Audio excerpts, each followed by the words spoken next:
सियावर रामचंद्र की जय। राम कथा के रसिक तुम भक्त रासमति धीर। आई सुवासन करिए प्रभु तेज पुंज कपिवीर। लखन सिया रामचंद्र की जय। हनुमान, अंगद, जामवंत आदि सभी सीता जी की खोज करते हुए एक घने जंगल में पहुंचे और सब रास्ता भूल गए। अब बहुत जोर की प्यास लगी, कहीं पानी नहीं मिल रहा था। अब सोचा हनुमान जी ने कि यदि पानी नहीं मिलता है तो सभी लोग जल के बिना मर जाएंगे। हनुमान जी एक ऊंचे पहाड़ पर चढ़े। चढ़ करके उन्होंने देखा चारों तरफ, तो एक खोह में पक्षी आते जाते हुए उड़ते हुए दिखाई दिए। तो उन्होंने अनुमान लगाया कि हो सकता है कि यहाँ पानी हो। हनुमान जी ने पहाड़ से उतर करके, चोटी से उतर के सब साथियों को बतलाया। सब साथियों ने हनुमान जी को आगे किया और उस खोह के पास पहुंचे। अंदर प्रवेश किया। अंदर जाके देखते हैं कि एक बड़ा भारी उपवन है। उस उपवन के बीच में एक तालाब है। तालाब के मेड़ पर एक मंदिर बना हुआ है। जब उस मंदिर के पास गए तो वहां एक तपोमूर्ति स्त्री बैठी हुई थी। सबने उन्हें प्रणाम किया, अपनी सारी कथा सुनाई। तो उन्होंने कहा कि पहले जलपान कर लो और फल खा लो। सबने जलपान किया, फल खाए और फिर उनके पास पहुंचे। तब उन्होंने कहा कि तुम लोग आंख बंद कर लो, सीता जी का पता तुम लोगों को चल जाएगा। इन लोगों ने आंख बंद की और जब आंख खोली तब देखा तो समुद्र के किनारे पहुंचे। उस स्त्री ने अपने तप के बल पर इन लोगों को सीधा समुद्र के पास पहुंचा दिया। अब सभी लोग समुद्र के पास पहुंचे। अब वहां पहुंच करके देखते हैं कि हम समुद्र के तट पर हैं। यहां जो वो तपोमूर्ति स्त्री थी उसने कहा कि अब मैं भगवान श्री रामचंद्र जी के पास जाऊंगी। वो भगवान श्री रामचंद्र जी के पास पहुंची। उसने भगवान को प्रणाम किया, अनेक प्रकार से विनती की और भगवान श्री रामचंद्र जी ने उसे अनपायनी यानी अचल भक्ति का वरदान दिया। वह वहां से भगवान के चरणों में सिर नवा करके और बद्री वन के लिए चली गई। अब यहाँ समुद्र के किनारे बैठे हुए हनुमान, अंगद आदि मन में विचार करते हैं कि जो सुग्रीव ने 1 माह का समय दिया था वह समय धीरे धीरे पूरा होने वाला है और सीता जी की खोज नहीं कर पाए, और यदि बिना पता लगाए जाएंगे तो अच्छा नहीं है। इस प्रकार सब लोग बातचीत करते थे। उसी समय अंगद के नेत्रों में आंसू भरे आए। अंगद कहने लगे कि दोनों प्रकार से अब हम लोगों की मृत्यु होगी। यहाँ सीता जी की खबर नहीं मिल रही है और वहां यदि बिना खबर लिए वापस जाते हैं तो सुग्रीव के हाथों से मारे जाएंगे। अंगद के वचनों को जब सब लोगों ने सुना, अंगद के वचन सुनकर कोई बोल नहीं पा रहा है। उनके नेत्रों से आंसू बह रहे हैं। एक क्षण के लिए सभी लोग सोच में मग्न हो जाते। फिर कहने लगे कि हे युवराज, हम लोग सीता जी की खोज लिए बिना वापस नहीं जाएंगे। ऐसा कहकर समुद्र के किनारे कुसा बिछा करके सभी लोग बैठ जाते। जब जामवंत जी ने देखा कि अंगद बहुत दुखी हैं, तो अनेक प्रकार की इतिहास की, उपदेश की कथा सुनाई और कहने लगे कि हे अंगद, तुम श्री राम जी को मनुष्य मत समझो। वह निर्गुण ब्रह्म है, अजेय है, अजन्मा है। हम जो उनकी सेवा कर रहे हैं सभी सेवक बड़े भाग्यवान हैं। क्यों भाग्यवान हैं? क्योंकि हम निरंतर सगुण ब्रह्म के चरणों में प्रेम करते हैं। आगे जामवंत जी ने अंगद से कहा कि निजे छा प्रभु आओ तरई सुर मही गोद लागी सगुण उपासक संगतः रहि मोक्ष सब त्यागी लखन सिया रामचंद्र की जय। जामवंत जी ने कहा कि देवता, पृथ्वी, गौ और ब्राह्मण, इन 4 लोगों के लिए भगवान अपनी इच्छा से अवतार ग्रहण करते हैं और जो सगुण की उपासना करने वाले भक्तगण होते हैं वो शालोक, सामीप्य, सारूप और साष्टी, सायुजी, जो 4 प्रकार की मुक्तियां होती हैं, इन सब का त्याग करके केवल सगुण ब्रह्म की उपासना करते हैं, सेवा करते हैं।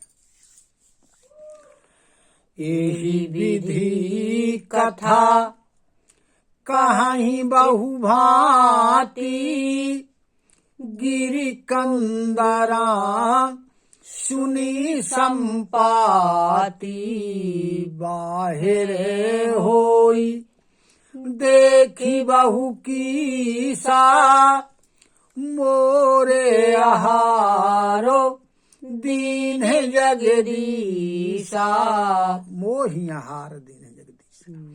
इस प्रकार जामवंत ने अनेक प्रकार की कथाएं कहीं और कथाएं कह ही रहे थे तो वहां एक खोह में संपाति नाम के गीध रहते थे। उन्होंने जब इन बंदरों की आपस की बातचीत को सुना तो बाहर निकल करके देखा तो बहुत से बंदर थे। तो उन्होंने कहा, संपाति ने, कि आज तो जगदीश्वर ने मुझको बड़ा आहार प्रदान किया है।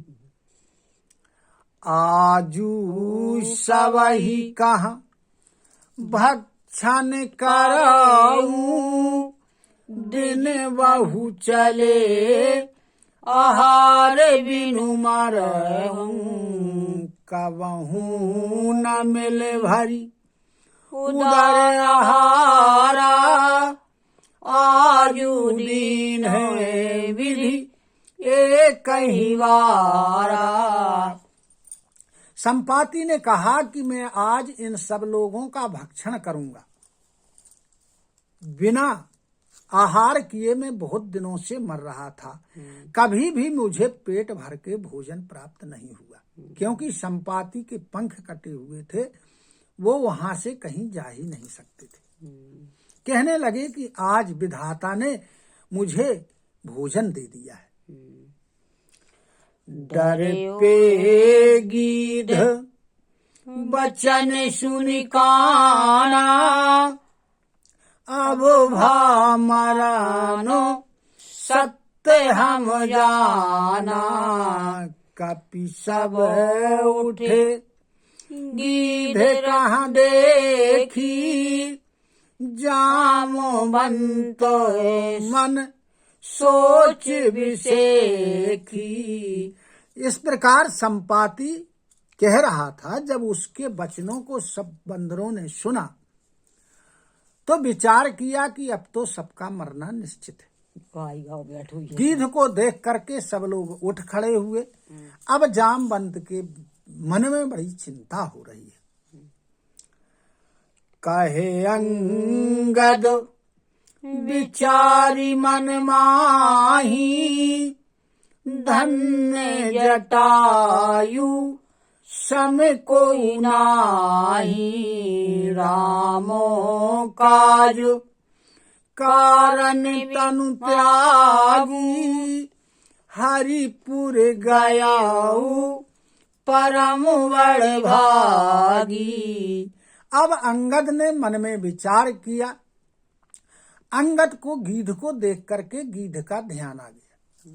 तो अंगद ने सभी से कहा कि जटायु के समान बड़ा बड़भागी कोई नहीं।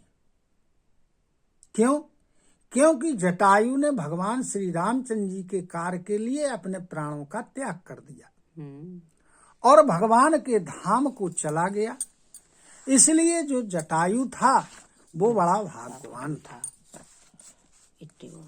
सुनी खगो हरस शोक जुतवानी आवान काट कपिन भय मानी नहीं अभय करी पूछ सी जाई कथा सकल तिन्ह ताही सुनाई।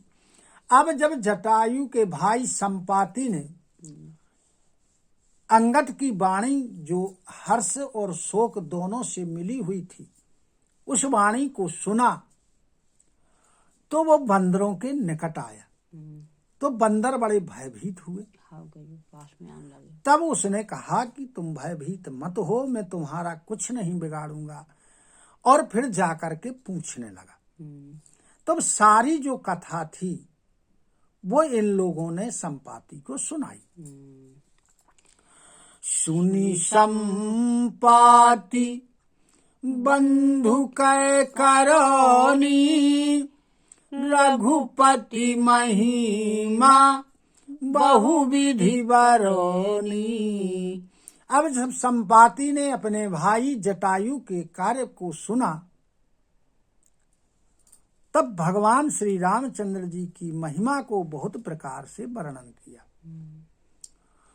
मोहिले जाहु सिंधु तट देऊ तिलांजलि ताही बचन सहाय करबि मैं पैहु खोजहु जाहि लखन सिय रामचंद्र की जय।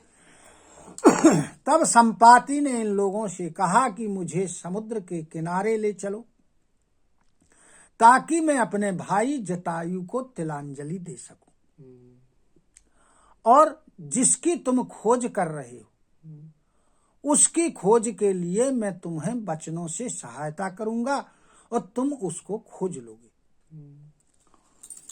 अनुज क्रिया करी सागर तीरा कही निज कथा सुनहु कपिवीरा।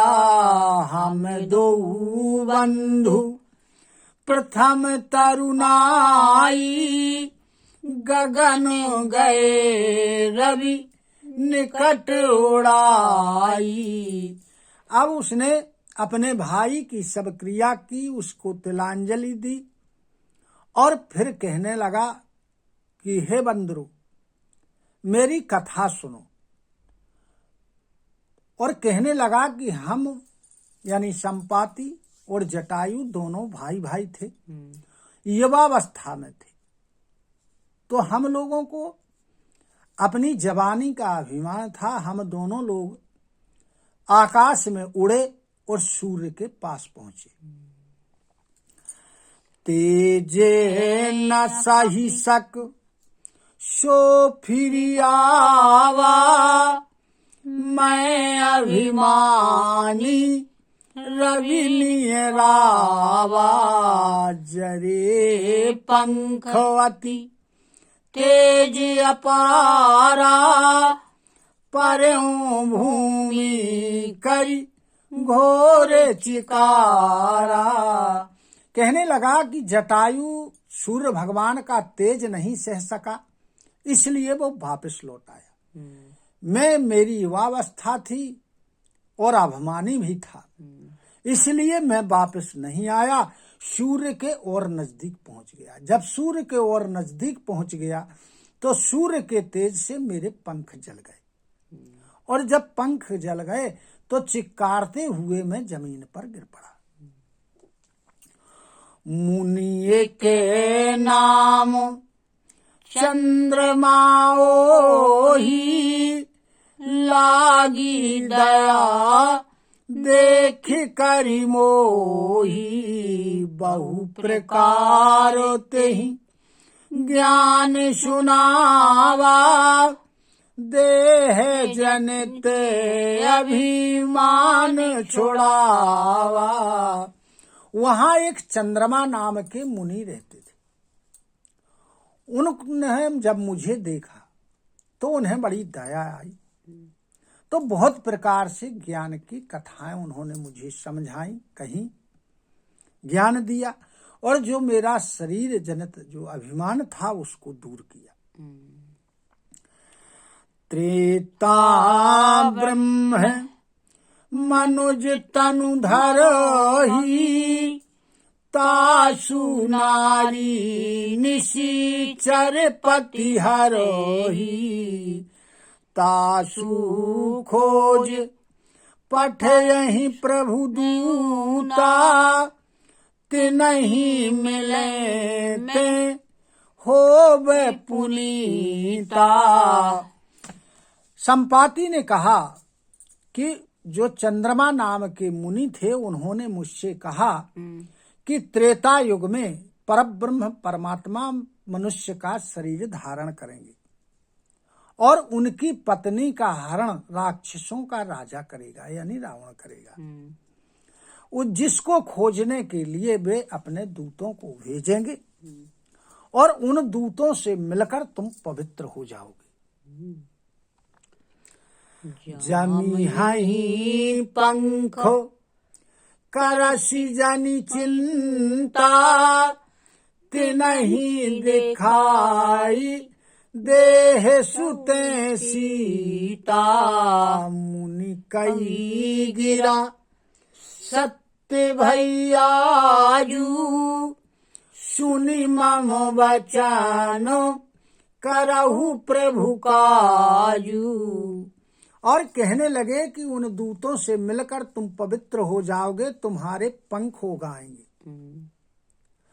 तुम उन्हें सीता जी को दिखा देना, यानी उनकी सूचना दे देना। कहने लगा कि मुनि की वाणी आज सत्य हुई है और मेरे वचनों को सुन करके तुम लोग भगवान का कार्य कर लोगे।